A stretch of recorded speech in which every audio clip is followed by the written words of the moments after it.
Dubai air ഷോക്കിടെ ഇന്ത്യയുടെ പോർ വിമാനം തേജസ് തകർന്നു വീണു. പൈലറ്റിന് വീരമൃത്യു. ദുബായ് സമയം 2:10 അപകടം. അഭ്യാസ പ്രകടനത്തിനിടെ വിമാനം നിയന്ത്രണം വിട്ട് താഴേക്ക് പതിക്കുകയായിരുന്നു. ദുബായ് അൽ മക്തൂം വിമാനത്താവളത്തിന് അടുത്തായിരുന്നു അപകടം.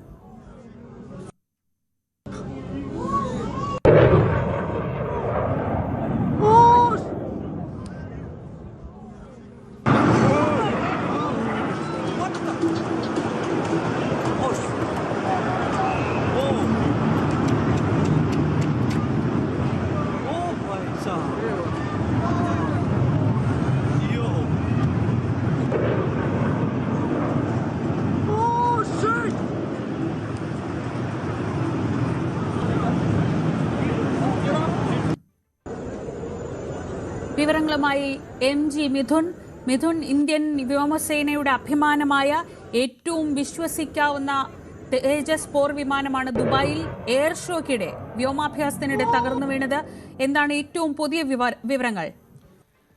ശ്രീജ, ഇന്ത്യ തദ്ദേശമായി വികസിപ്പിച്ച വ്യോമസേനയുടെ തേജസ് യുദ്ധവിമാനമാണ് ദുബായിൽ തകർന്നു വീണത്.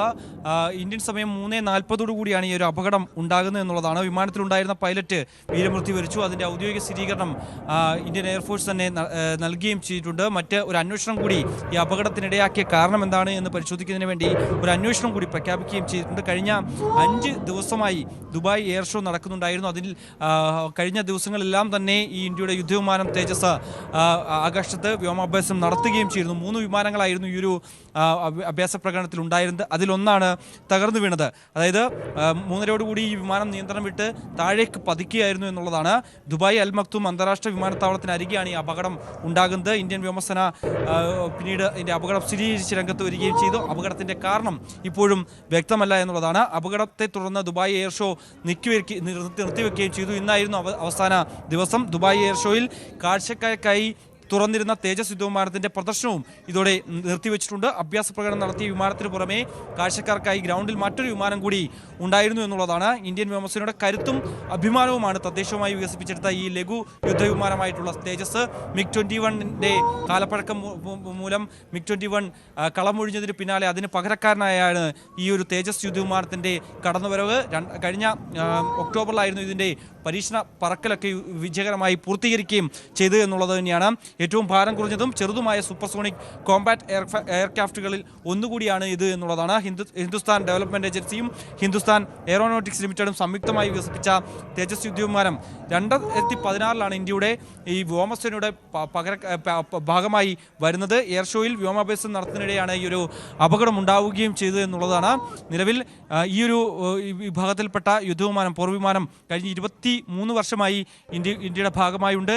ഈ 23 വർഷത്തിനിടയിൽ ആദ്യമായി കഴിഞ്ഞ വർഷം 2024 ജയ്സാൽമറിൽ വെച്ച്, രാജസ്ഥാനിലെ ജയ്സാൽമറിൽ വെച്ചാണ് ആദ്യമായി തകർന്നു വീഴുന്നത്. ഒരു അപകടം ഉണ്ടാവുകയും ചെയ്യുന്നത് എന്നുള്ളതാണ്.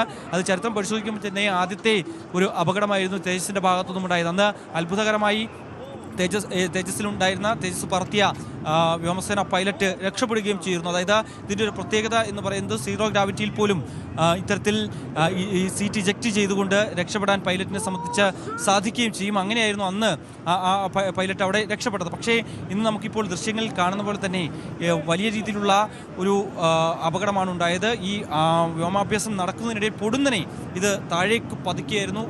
കുറച്ച് സെക്കൻഡുകൾക്കുള്ളിൽ തന്നെ താഴേക്ക് വന്ന് പതിക്കുകയും ചെയ്യുകയായിരുന്നു. ആ സമയത്ത് പോലും ഈ പെട്ടെന്ന് സീറ്റ് ഇജക്റ്റ് ചെയ്തുകൊണ്ട് ഇത്തരത്തിൽ പൈലറ്റിന് രക്ഷപ്പെടാൻ പറ്റാത്തൊരു സ്ഥിതിവിശേഷത്തിലേക്ക് കാര്യങ്ങൾ പോയി എന്നാണ് നമുക്ക് പ്രാഥമികമായി ലഭ്യമാകുന്ന വിവരം. എന്തായാലും അന്വേഷണം പ്രഖ്യാപിച്ചിട്ടുണ്ട്. വ്യോമസേനയുടെ ഭാഗത്തു നിന്ന് കൃത്യമായ പരിശോധന ഉണ്ടാവും. എന്താണ് ഇതിൽ സംഭവിച്ചത്, ഏതെങ്കിലും തരത്തിൽ അട്ടിമറി സാധ്യതകളുണ്ടോ എന്നടക്കമുള്ള കാര്യങ്ങൾ പരിശോധിക്കും. പ്രത്യേകിച്ച് കഴിഞ്ഞ ദിവസങ്ങളിൽ ഈ പോർവിമാനത്തിൽ നിന്ന് ഓയിൽ ലീക്കേജ് ഉണ്ടായിരിക്കുന്നു എന്നുള്ള ചില ചിത്രങ്ങൾ, അങ്ങനെയുള്ള ചില പ്രതികരണങ്ങൾ സമൂഹ മാധ്യമങ്ങളിൽ വലിയ രീതിയിൽ ചർച്ചയായിരുന്നു. അതിന് പിന്നാലെ ഇന്ത്യ തന്നെ ഇത് മറുപടിയുമായി രംഗത്ത് വന്നിരുന്നു. ഇങ്ങനെയുള്ള പ്രചരണങ്ങൾ വ്യാജമാണ്, അങ്ങനെയുള്ള ഒരു സാഹചര്യവും ഉണ്ടായിട്ടില്ല, അതെല്ലാം തന്നെ തള്ളിക്കൊണ്ട് വ്യോമസേന തന്നെ രംഗത്ത് വരുന്നൊരു പശ്ചാത്തലം ഉണ്ടായിരുന്നു. അതിന് പിന്നാലെയാണ് ഈ ഒരു അപകടം ഉണ്ടായത് എന്നുള്ളതും ഏറ്റവും പ്രധാനപ്പെട്ട കാര്യമാണ്. എന്തായാലും പൈലറ്റിന് വീരമൃത്യു വരിച്ചു. ഈ സമയത്ത് അവിടെ ഈ പൊടുന്നനെ സമീപത്തേക്ക്, ഈ അൽ മക്തൂം വിമാനത്താവളത്തിന് സമീപത്തേക്കാണ് വന്ന് പതിക്കുകയും ചെയ്ത് അവിടെ വെച്ച് ഇതിൻ്റെ തുടർന്ന് തന്നെ അവിടത്തേക്ക് ഈ രക്ഷാപ്രവർത്തനം അടക്കമുള്ള പ്രവൃത്തികൾ ആ സമയത്ത് തന്നെ ആരംഭിക്കുകയും ചെയ്തിരുന്നു. വലിയ പൊടിപടലങ്ങൾ അവിടെ ഉണ്ടാകുന്നു. കറുത്ത പുകയൊക്കെ അനുഭവപ്പെടുകയായിരുന്നു. സമീപ പ്രദേശമൊക്കെ ഉണ്ടായിരുന്നു എന്നുള്ളതാണ് സമീപവാസികൾ ഇതുമായി ബന്ധപ്പെട്ട് പ്രതികരിക്കുകയും ചെയ്തത്. എന്തായാലും വളരെ ദാരുണമായിട്ടുള്ളൊരു സംഭവമാണ് ഉണ്ടായത്. ഇന്ത്യയുടെ ഏറ്റവും വിശ്വസ്തമായിട്ടുള്ള പോർവിമാനം കൂടിയായിട്ടുള്ള തേജസ് വിമാനമാണ് ഈ ഒരു വ്യോമാഭ്യാസത്തിനിടയിൽ തകർന്നു വീണത്. ശ്രീജ, എന്താണ് ഈ അപകടത്തിലേക്ക് നയിച്ചത് എന്നുള്ള തരത്തിൽ എന്തെങ്കിലും വിവരങ്ങൾ വരുന്നുണ്ടോ മിഥുൻ? നേരത്തെ ഈ ഓയിൽ ലീക്ക് ഉണ്ട് എന്ന തരത്തിലൊരു പ്രചാരണം ഉണ്ടാവുകയും അത് വ്യോമസേന തന്നെ നിഷേധിക്കുകയും ചെയ്ത സാഹചര്യമൊക്കെ ഉണ്ടായിരുന്നല്ലോ. എങ്ങനെയാണ് ഇത്രയേറെ വിശ്വസ്തമായി ഏത് സാഹചര്യത്തിലും അതിജീവിക്കുമെന്ന അത്രയേറെ ആത്മവിശ്വാസം സൈന്യം വെച്ചു പുലർത്തുന്ന തേജസ് ഇങ്ങനൊരു അഭ്യാസ പ്രകടനത്തിനിടെ തകരുന്ന സാഹചര്യം ഉണ്ടായത്? അങ്ങനെ ആ തരത്തിലുള്ള വിശകലനങ്ങൾ വല്ലതും വരുന്നുണ്ടോ? ശ്രീജ, അതായത് ഈ ലോകത്തെ ഏറ്റവും പ്രധാന എയർ ഷോകളിൽ ഒന്നാണ് ഈ ദുബായിലെ ഈ എയർ ഷോ എന്ന് പറയുന്നത്. അതുകൊണ്ട് തന്നെ കഴിഞ്ഞ 5 ദിവസം ഇതിൻ്റെ വ്യോമാഭ്യാസങ്ങൾ നടക്കുന്നതാണ്. അതുകൊണ്ട് തന്നെ നടപടിക്രമം എന്ന രീതിയിൽ എല്ലാ തരത്തിലുമുള്ള പരിശോധനകൾ പൂർത്തീകരിച്ചതിന് ശേഷമായിരിക്കും ഈ വ്യോമാഭ്യാസത്തിനായി ഈ യുദ്ധവിമാനങ്ങൾ പറന്നുയരുക. അതിൻ്റെ എല്ലാ കാര്യങ്ങളും പരിശോധിച്ചതിന് ശേഷമായിരിക്കും.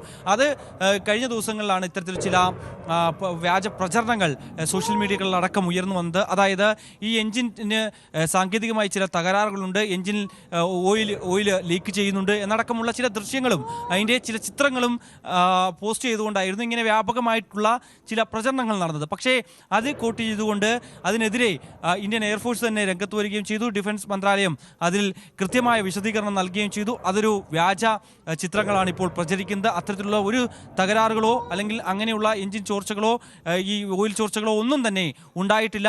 അത് എല്ലാം ഇപ്പോൾ പ്രചരിക്കുന്ന എല്ലാം വ്യാജമായിട്ടുള്ള വാർത്തകളാണ് എന്ന തരത്തിലായിരുന്നു അതിനൊരു മറുപടി വരികയും ചെയ്ത്. അതിന് പിന്നാലെയാണ് ഇങ്ങനെ ഒരു അപകടം നടന്നതെന്നുള്ളതാണ് ചേർത്ത് വായിക്കപ്പെടേണ്ടത്.